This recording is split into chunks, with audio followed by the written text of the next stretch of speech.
अस्सलामुअलैकुम बीडीसी उर्दू के नाज़रीन, हमारी टीम मौजूद है ज़िला देर में, जहां दरियाफ्त हवा है एक मुनफरद किस्म की टमाटर।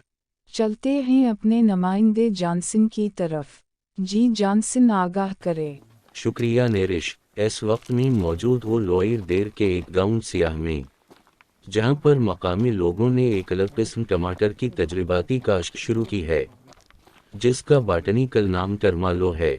बाकी की तफसील जानते हैं मकामी काश्तकार फजिल खान से। एक नया किस्म है टमाटर का, एक यूनिक टाइप है और इसका बेल या पौधा नहीं होता है बल्कि दरख्त होता है और ये सदाबहार होता है और इसकी लाइफ तकरीबन कम से कम भी 10 साल की होती है। इसको आप अपने घर में गमले के अंदर भी लगा सकते हैं और ये इसकी ये का महीना है, यहाँ पे दिसंबर का एंड होगा है, लेकिन इसके अंदर ये फल बिल्कुल अच्छी तरह से लगा हुआ है। और सबसे बड़ी बात जो है वो इसकी ये है कि इसकी जो शेल्फ लाइफ है वो 10 से 15 दिन है। अगर आप इसको तोड़ के घर पे रखते हैं तो 10 से 15 दिन में ये ख़राब नहीं होता है। दूसरा ये है कि ये एक सदाबहार है, गर्मी सर्दी और पूरा साल चलता रहता है।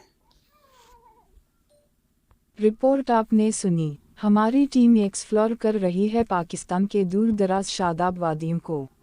पाकिस्तान को करीब से देखने के लिए बीडीसी उर्दू के चैनल को सब्सक्राइब करना न भूलिए। शुक्रिया।